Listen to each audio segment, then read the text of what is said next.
밤이 깊어가던 어느 날 서울의 외곽에 자리한 한적한 마을에는 작은 아파트 단지가 있었다. 그곳에 사는 사람들은 서로를 잘 몰랐지만 이곳은 항상 조용하고 평화로운 공간이었다. 그러나 이사 온 지 얼마 되지 않는 한 젊은 부부에게는 이곳에서의 생활이 점차 불안하게 느껴졌다. 모든 일은 어느 비 오는 날 밤 시작되었다. 남편은 야근으로 늦게 집에 왔고 아내는 혼자 집에 있었다. 그녀는 TV를 보며 시간을 보내다가 잠깐 졸았다. 꿈인지 현실인지 모를 이상한 소리에 그녀는 깨어났다.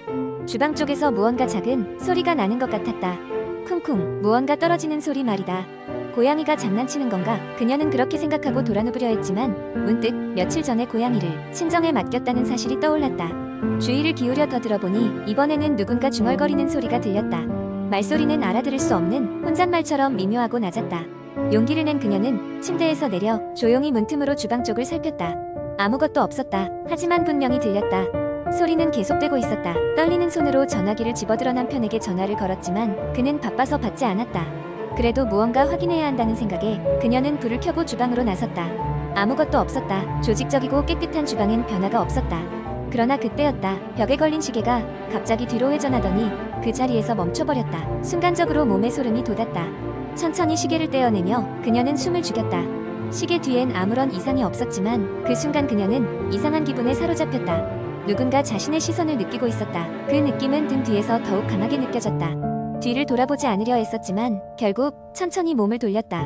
그러나 아무도 없었다. 찰나의 편안함이 찾아왔으나 그 순간 그녀는 소름 끼쳐 기절할 뻔했다. 거실 창문 밖에는 창백한 얼굴의 여자가 빗물 속에서 그녀를 응시하고 있었다. 머리는 헝클어진 채 눈만 번뜩이는 그 여자는 창문에 바짝 붙어 있었다. 비명이 절로 나왔고 그녀는 재빨리 방으로 도망쳤다. 문을 잠그고 귀를 막았지만 밖에서는 창문을 긁는 괴기한 소리가 계속됐다. 결국 남편이 집에 돌아왔을 때는 모든 소리가 사라진 후였다. 아내는 모든 일을 설명했지만 남편은 피곤한 얼굴로 비 오는 밤의 신경과민일 뿐이라고 위로할 뿐이었다. 며칠 뒤 그들은 이웃집 아주머니로부터 이야기를 들었다. 아파트가 세워지기 전 이 땅에는 오래된 집이 있었고 그 집에 살던 한 여자가 비 오는 날밤 자신의 슬픔을 이기지 못하고 목숨을 끊었다는 것이었다. 이후 아파트가 지어진 뒤로 그녀를 보았다는 목격담이 간헐적으로 들려오곤 했다. 젊은 부부는 그 이야기를 듣고 아파트를 떠날 계획을 세우기 시작했다. 그러나 조금씩 모으는 이삿짐 속에서 아내는 항상 어느 한 구석에서 그 여자의 시선을 느끼곤 했다. 그리고 비 오는 날이 오면 그녀는 또다시 창문 밖을 두려워하게 되었다. 어쩌면 여전히 그곳에 남아있는 그녀의 영혼은 새로운 누군가를 찾고 있는지도 모른다. 비 오는 날 그 여자의 창백한 얼굴이 또다시 나타날지 모른다는 불안감은 그들이 떠나고서도 여전히 그곳에 남아있었다. 두 번째 이야기. 어느 비 오는 날 저녁 대학생인 재훈은 도서관에서 늦게까지 공부하다가 기숙사로 돌아가고 있었다. 그날은 유난히 안개가 짙게 끼어 있었다. 기숙사로 돌아가는 길에 있는 오래된 오솔길은 소문으로 귀신이 출몰한다고 알려진 장소였지만 재훈은 그런 이야기를 믿지 않았다. 오솔길에 들어선 순간 갑자기 주변의 온도가 뚝 떨어지는 것을 느꼈다. 신경 쓰지 않으려 했지만 뭔가 이상했다. 안개는 점점 짙어져 앞이 보이지 않을 정도였다. 그때 발밑에서 갑자기 툭 하는 소리가 났다. 놀라서 고개를 내려다보니 평소에는 보이지 않았던 오래된 묘비 하나가 그곳에 있었다. 재훈은 순간 가슴이 철렁했지만 그냥 누군가의 묘지려니 하고 지나치려 했다.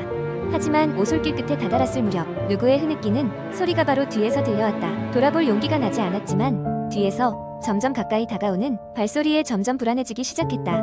목소리는 점점 가까워졌고 이제는 흐느끼는 것과 함께 날 도와줘 라는 희미한 목소리가 들려왔다.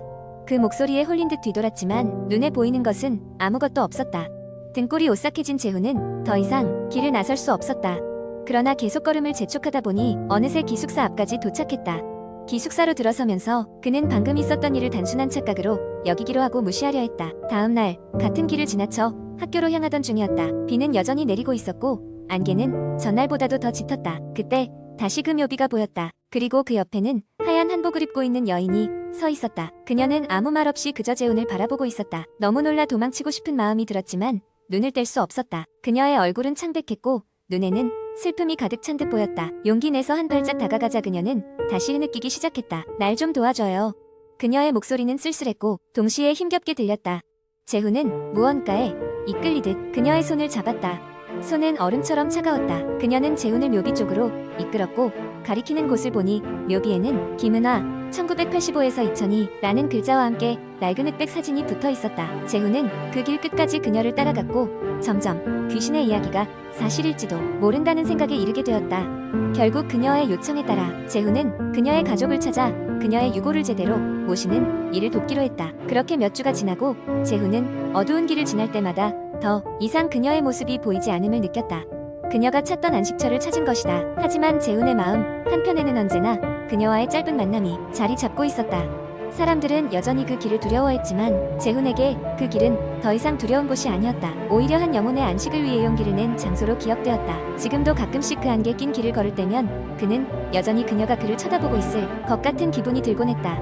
하지만 어느새 그는 미소 짓고 있었다. 아마도 누군가를 돕는 일이 생각보다 두려운 것만은 아니라는 깨달음 덕분이었을 것이다. 세 번째 이야기 몇 년 전 나는 서울 변두리에 위치하는 한 대학에 다니고 있었다. 그날은 장대비가 내리는 쌀쌀한 날이었다. 강의가 끝난 후 나는 자취방으로 돌아갈 준비를 하고 있었다. 우산을 챙기며 캠퍼스를 빠져나가려는 순간 한교 직원이 나에게 다가왔다. 그는 나지막한 목소리로 말했다. 오늘 저녁 학교에서 작은 행사가 있는데 참석할 수 있을까요? 나는 별다른 계획이 없어서 흔쾌히 수락했다. 그 교직원은 어딘가 미묘하게 불안해 보였지만 나는 그냥 피곤해서 그러려니 하고 넘겼다. 그는 내게 강당으로 오라고 했다. 저녁이 되어 강당에 도착했을 때 유난히 적막한 분위기가 나를 맞이했다. 반쯤 열린 문 너머로 희미한 조명이 새어나오고 있었다. 문을 열고 안으로 들어서자 몇 명의 학생과 교수들이 이미 자리하고 있었다. 그들은 모두 서로 아는 사이 같았다. 이상하게도 내게 말 걸어오는 사람은 없었다. 행사가 시작되자 한 명의 교수가 연단에 오르더니 주제 발표를 하기 시작했다. 그의 목소리는 마치 주문을 외우듯 단조로웠다.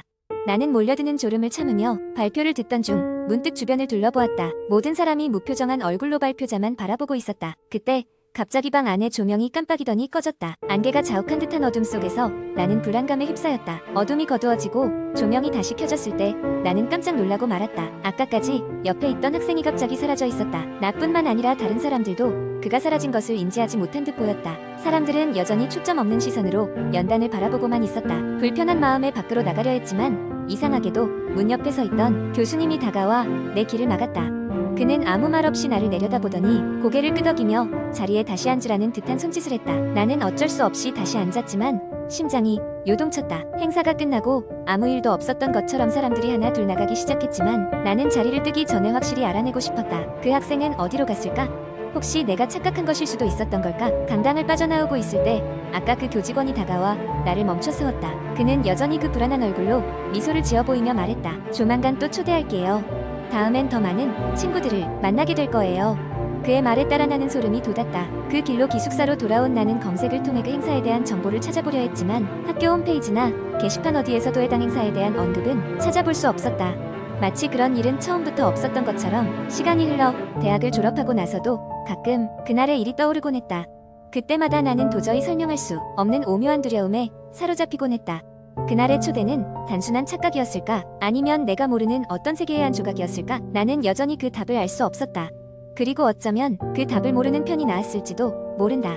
네 번째 이야기, 나는 어린 시절을 시골 마을에서 보냈다. 작은 마을은 언제나 고요했고 밤이 되면 마치 다른 세계에 온 듯한 느낌이 들곤 했다. 별이 쏟아질 듯한 밤하늘, 그리고 그 어둠 속에서 들려오는 알 수 없는 소리들은 때때로 나를 불안하게 만들었다. 그 마을에선 오래전부터 전해 내려오는 이야기가 있었다. 마을 외곽에 위치한 작은 숲, 사람들이 속삭임의 숲이라 부르는 그곳에는 밤만 되면 설명할 수 없는 기괴한 소문이 들린다는 것이었다. 그곳에 발을 들여놓은 사람들은 결코 그냥 돌아오는 법이 없고 돌아온다 하더라도 뭔가에 홀린 듯 정신을 잃고 망령처럼 변해버린다는 이야기였다. 하지만 그런 이야기는 그저 어른들이 아이들을 겁주기 위해 만들어낸 헛소문이라고 믿었다. 그러던 어느 여름밤, 절친한 친구인 민수와 나는 그 숲을 탐험하기로 결심했다. 민수는 호기심이 많고 모험을 좋아하는 친구였기에 언제나 이런 제안을 먼저 하곤 했다. 우리는 밤 11시가 되기를 기다려 부모님 몰래 방을 빠져나왔다. 후레쉬를 챙기고 숲으로 향했다. 숲 입구에 도착했을 땐 이미 자정이 가까워오고 있었다. 숲은 낯설고 서늘한 기운이 감돌았다. 바람 한 점 없었지만 나무들은 마치 들리지 않는 음악에 맞춰 춤을 추는 것처럼 흔들렸다. 우리는 서로를 격려하며 점점 숲 깊숙이 들어갔다. 그런데 얼마나 걸었을까? 갑자기 불어오는 바람과 함께 기이한 속삭임이 들려왔다. 누구의 목소리인지 분간할 수 없는 남자도 여자도 아닌 중성적인 목소리였다. 퍼뜩 머릿속에 울리는 돌아가 라는 메시지. 우리는 본능적으로 걸음을 멈췄고 민수의 얼굴을 바라보았다. 민수 역시 얼굴이 창백해져 있었다. 이내 후레쉬 불빛이 흔들리더니 갑자기 꺼져버리고 말았다. 우리는 당황해 어두운 숲속에 멈춰서 있었다. 아무것도 보이지 않는 암흑 속에서 서로의 숨소리만이 유일한 유지법이었다. 갑자기 뒤쪽 방향에서 걸어오는 발소리가 들렸다. 인간의 것이 아닌, 그렇다고 동물의 것도 아닌 묘한 소리였다. 마치 질척거리는 무언가가 우리를 향해 점점 다가오는 소리. 위험을 감지하고 우리는 달리기 시작했다. 수많은 나무와 가지가 우리를 막아섰지만 필사적으로 빠져나가던 그 순간 민수가 걸려 넘어졌다. 그를 일으키려는 순간 우리는 알 수 없는 힘에 의해 강하게 뒤로 밀쳐졌다. 눈앞에 거대한 그림자가 나타났다. 형체를 알 수 없는 실루엣은 우리를 내려다보고 있었고 속삭임이 점차 크게 들려왔다. 이곳은 너희가 있어야 할 곳이 아니다. 순간 눈앞이 하얗게 번쩍이고 모든 것이 멈춘 것 같았다.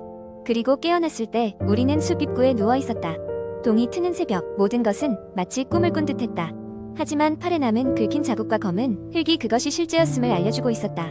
그날 이후로 우리는 결코 숲 근처로 가지 않았다. 그리고 민수와 나는 그날의 일을 결코 다른 사람에게 말하지 않았다. 하지만 혼자 남아있을 때면 가끔씩 그 속삭임이 또다시 들려오는 듯한 소름 끼치는 기분이 들곤 한다. 이 모든 것은 단지 우리의 상상이었을까? 아니면 정말 그곳엔 우리에게 경고를 보낸 무언가가 있었던 것일까? 아직도 그 답은 알 수 없다. 하지만 한 가지는 확실했다. 속삭임의 숲은 단순한 숲이 아니라는 것.